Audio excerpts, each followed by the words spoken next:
Hi, and welcome back to another edition of Elevate Your Business, Your Career TV. Scott Stoltz joining you again today with my co-host David Newkirk. And today we have a special guest, Ashley Paré. And Ashley, who owns her own business and helps represent and coach individuals and organizations partly on the art of hiring, negotiating your worth, negotiating your salary. Her company is called Own Your Worth. And I'll let Ashley, as we converse for the next few minutes, share more naturally about what she does. She's got a lot of wisdom to share, and David and I are happy to have her join us today. So David, thanks for being here. Ashley, thanks for being here again today. Thank you. So guys, I'll throw it on the table. We'll get started with this. So the job market. The job market's been trending upwards in a good place. And I wanted to ask, and Ashley, I'll start with you, give us some of your take and read on the market right now in terms of who's really in the better position. Is it the companies that are hiring because there's good talent out there, or is it the individuals who are job searching and looking to move around and find their niche? Yeah, I think it's with the employees right now. So the job market is really great, especially here in Boston. But employees get to pick, the cultures that they want to be in, the products they want to work in, the type of industry, and because employers are growing fast and rapidly, they need good talent. And so it takes a lot to sift through all those resumes that come in from the employer side. So when they find a good candidate, they really want them to join. And that's when the employee has power and leverage to really ask for what they want and ensure that it's the right fit for them as well. Are employers doing anything different because they need to entice people? And we'll get to money shortly, yeah. But not just the salary. But what is an employer doing to make their job, their organization more attractive?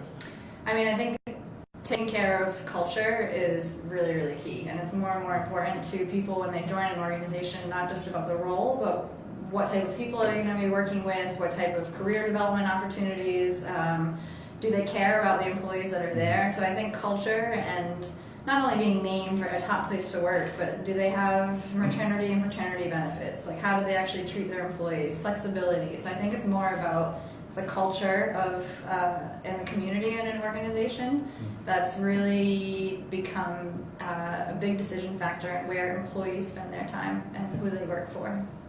David, as a business coach, what do you see organizations doing? And let me ask it this way, actually, this is more interesting.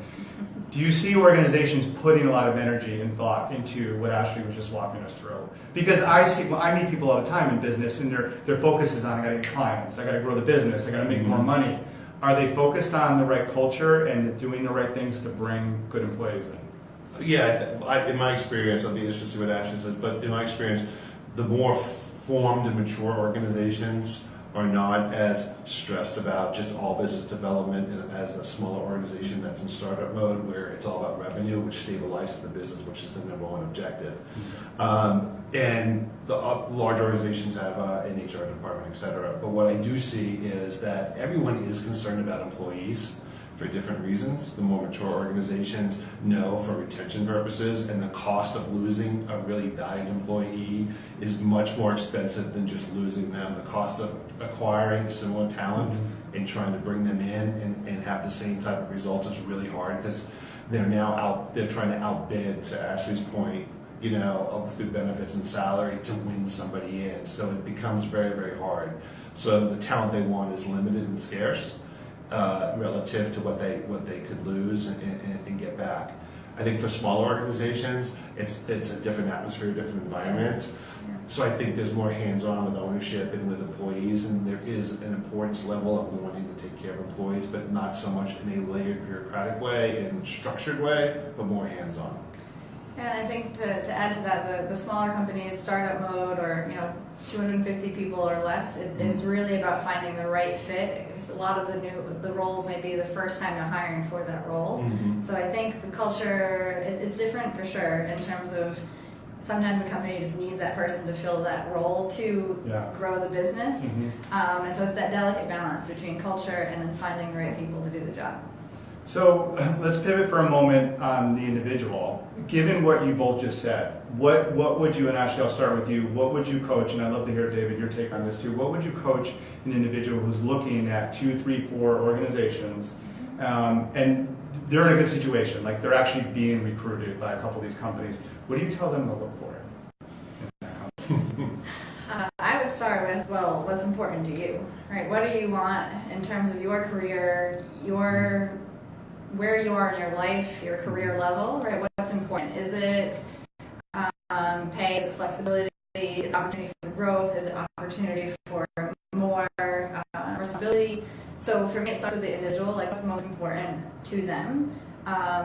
So that way, once they're clear on their must-haves, they can start asking those 3 or 4 companies, right, what might be the best fit for them and where they might have a little bit of wiggle room. So it starts with getting clear on, usually from learning what you don't want from other companies, right, what's really important for you next. I'll just throw that one over to you too. What do you think? Yeah, I think with what Ashley said, I think that's absolutely true and the right way to go. I would add to it that the piece that I always tend to bring up is making sure that for the things that you do like versus don't like in a culture where you are working or have worked, make sure that you're fleshing those out in the organization too. Because you can have, I've seen people move where they've moved for money as their primary objective, and then 6 months later, the money and the big boost doesn't justify them wanting to mentally stay there every day. Yeah. Because the culture is just so negative relative to where they were, they're willing to go back and take less money if they can. So I think it's really about understanding culture as a huge component too. Now all the other things are absolutely a priority, but culture is huge. So what do you say when one of your clients, and boy, I'd love to unpack, but we won't go there because I'd love to know what's driving somebody. And I work with people on their clarity, so it's kind of in my wheelhouse. But when you're digging into that with somebody and they reveal to you that money is the number one driving force, so do you caution them about what some of the things David just said, or do you more coach them? And I don't think there's a right or wrong, I'm just curious your answer. Do you more coach them, okay, if you want to make X amount of dollars in this role or this career path, here's what you need to do? I think in a lot of my clients may be or have been underpaid in their career because either they asked and they didn't receive, or they may have just been underpaid from the beginning of their career, or they haven't asked. And so in that case, my motto is to be paid fairly and competitively for what you do, for what your contribution brings. And so it's not always about the money, but knowing that most people show up and give 100% at work, if not more, right? We want to be able to go above and beyond without building that resentment in terms of, I wish I was right, wish I had asked, or wish I was making $10,000 or $20,000 more. So it's really about getting clear on, if you're going to say yes to this, does it meet your criteria, including the money? But especially if with a new job, I encourage clients to find that amount of money and also the culture that's going to allow them to start and be all in and super excited about going to that company and not have to worry about having the money conversation again in 6 months. David, we've sort of gone here already, but we'll go back for a moment too, on the business side. So if you've gone through 2 or 3 conversations with a potential employee and they've made it clear that their salary is really important, which I don't think is necessarily a bad thing, and I know a lot of people do it, but by the second interview, they're into how much am I going to make? What does the position pay? Here's what I want. Does that, as an employer, turn you off? Or maybe a better way to say it is, how do you deal with that? Because aren't companies looking for people who are driven to accomplish or align with the mission of the organization and not just make money? Well, it's an interesting question. So having sit on the hiring managing side many times for different types of positions, I would say if I was approached by that, the fact that that was the priority of conversation over culture or over the job or over other things, it would be a turnoff. Because one of the vetting out processes and screening is to find out whether or not we're at least in the ballpark for negotiations, regardless of which side you're on, in a salary, in a job level, grade, et cetera, and responsibilities that would equate to them wanting to be there anyway to have that conversation.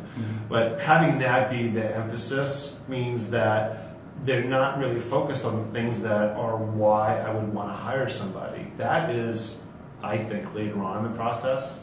And there's a lot of things that I think a potential candidate should do and can do to empower themselves to be able to not be the victim of this is just the offer, et cetera. I mean, you have a lot of experience there. But I just don't think up front with the interviewing manager that's really Was that ever a deal breaker for you? Did you ever cut somebody off the list because of their approach when it came to the money or the salary? I think what it was more of a trigger of a red flag, and we would flush it out more often. And then what we found in flushing it out, that was one red flag that did add to others that said this candidate was not the right fit. So in and of itself, it never disqualified anyone, but it did allow us to say, should we look at other aspects? And as we look at that, and we look at the complete candidate, we found that there were other red flags that raised. So I love what David's saying, because it's important that you look at the complete candidate and you understand how the employee fits the job description and the role and what they're bringing to the table. But as you probably have experienced as an employee, a lot of recruiters and HR and even hiring managers ask the candidates on the phone on the very first phone call, what are your salary expectations? Okay. And so I, both working on the employer side and the employee side, right, really want to, as you said, deflect and have those conversations later. But too many times companies are using salary to cut the candidate pool to understand if they're in the ballpark. So I love that you said it's about the whole candidate, but I would also say on the employer side, it's up to the employer to also hold off and not push a candidate to share their salary expectations before they know more about the role and the position. Mm-hmm. I agree 100%. Absolutely. Yeah, good stuff. Are employers compromised at all in this market? Like, have they lost leverage to the point where they have to be careful in terms of what they're looking for with some of what we're talking about in U2? It's just because they may really like somebody, but that person has two other offers. So are employers walking on eggshells in this market? I'll start with you on that one a little bit. I don't know if they're walking on eggshells, but I think they do have to be really clear on and honest on their capabilities as an employer to meet the candidate's needs. So if a candidate says their goal is to grow and move up into management, and the employer is saying, sure, we can do that, and if that's not true because they want them to join, that's where you start risking your reputation as an employer, because employees speak, they talk, they chat, they share their experiences. Yes, there's Glassdoor, but it's really about leading with integrity from the employer standpoint. So I think it's just about, are they being honest with who they actually are and where they are in their own growth as an organization and what they can provide or not at that point in time to the candidate. Anything you want to add to that? I think there's just a level of how desperate someone is in the organization, where have they had a position open for a long time, or just a function of their growth or what have you, they're desperate to get bodies in. So they may be stressed to maybe do things they don't normally do in a normal, less anxious environment to go with the flow of the candidate versus maybe do some things that are not traditional to get them in. So I've seen that done before, where they come because they're pressed. And maybe sometimes a manager is being criticized for not hiring someone fast enough. So sometimes there's this pressure on the hiring manager that comes down that they can't control, and they're being judged on their role if they can get or not get people in quickly. Would either of you spend time, maybe you probably have, both of you probably have, coaching? I was a manager, like a serious I had a supervisor role once, but I was twice a manager of teams, or 10 and 18 people, and did some hiring. Never considered myself super seasoned, but I leaned on HR and the recruiter and my bosses to learn more. And that doesn't mean I wasn't stubborn, by the way, on what I was looking for. Trust me, I was. But did you find yourself coaching hiring managers who may have been thrust into management roles, whether or not they were good leaders, up for debate, but they had never been through the hiring process? Oh yes, my whole career. Maybe we can share, for the last portion of this video, we can share some context on that. Yeah, so most of my career I supported sales, engineers, some marketing and finance, and oftentimes the best performer in those roles would often be put up for promotion. And it didn't mean that they had necessarily the best management skills or the best management training, but they were the best on their team at that point. And so it was always a tough transition to not only become a manager and flex new skills, but also become a manager of your former peers. So I did a lot of coaching around either seasoned leaders or brand new leaders around how to navigate, all kinds of tricky situations, including how to determine pay, how to find the best candidate, how to push back on their manager if they were feeling that pressure to hurry up and hire, and really be able to give them data in terms of here's all the candidates we went through, here's why they don't match. So yes, I spent a lot of time coaching Do companies put enough effort into doing that? I will say I didn't really see much of it, but So the best compliment I ever got in my career was that I was not like all the other HR people that other people had worked with, and what that meant to me was I was involved from a business partner standpoint in trying to really help the business meet its objectives. And so it depends on the company, and I think there's a lot of room to grow in terms of supporting the leaders in an organization in that way. what's your comments on that thought? People who are technically sound in their job, whether it's sales or a developer or a business analyst or what have you, they're technically sound, so they're proficient as an individual contributor. It's automatically assumed that they should be elevated, especially if they're friendly and they're nice and everyone likes them. So the criteria for being a manager is not the criteria for being a manager. And so I think that's what ends up happening is they take people who are really good at their job and they take people who are light. But that's not the criteria for managers. How well can you get things done through others? I mean, there's a whole litany, right, of all the things. I very rarely had ever seen those as the criteria in a decision to promote somebody. Mm-hmm. Interesting. Last question for both of you. Same question for both of you. And David, we'll start with you this time, though. Given where the market is right now, just everything, the economy, not just the job market, but the economy, growth, business, government, regulation, deregulation, and all that, what is one takeaway? And being mindful that we have both managers and hiring managers and people who are job searching in the audience, what's a message you would give, given the market, and what should people be cognizant of as we go through 2019? I think this is going to be, just from the economic standpoint, and part of the things that I study about what's going on in different industries and what our experts are saying, this is what I say. I see two things happening. One is, as everyone's forecasting a tight labor supply, so the employees in the driver's seat, because to get good talent is going to be hard, it's competitive, so someone's going to win and someone's going to lose, and you just don't have the luxury of getting enough of those people in your organization. So tight labor supply is driving up wages for the first time in 7 years. So that's a big thing. I think where that's attractive in another aspect no one's thinking about is there has been a huge movement of people leaving the corporate life over the past 3 years and trying to start their own business or start their own individual practice. And a lot of them are having challenges being successful. So the fact that it's a tight labor supply may draw them to go into the marketplace, to go back to corporate life. So you may see downsizing of individual contributors and business practices where they're going back to corporate life, and the trigger is the salary rising, which is very attractive in a time labor supply. That's a good point. Very good point. What do you think? I'm going to take a different approach. I appreciate that advice and expertise for sure. I think what I would like to leave people with is just, if you're unhappy or if you don't like your role or if it's not your ideal situation, no matter how long you've been with your company, either 6 months or 15 years, like now is the time to look. It's going to take time to make a move, and don't allow yourself to put yourself out there and just test the waters if you're unhappy in some way. And a lot of people will tell me, well, I've only been with my company for a year, it's going to look bad, right? But the market is doing really well, and it's your life and your career and your paycheck, and it's important that you feel valued and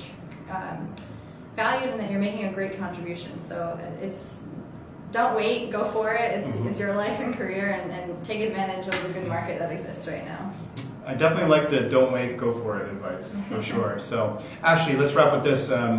Where can people find you? We didn't really talk that much about your organization, so why don't you just share for a moment where people find you and how they can connect with you? Yeah, sure. So my website is ownyourworth.com. So that's the name of my business, also my website, and you can check out my TEDx talk, which is called How to Have Your Cake and Negotiate Too, which is on my website at ownyourworth.com.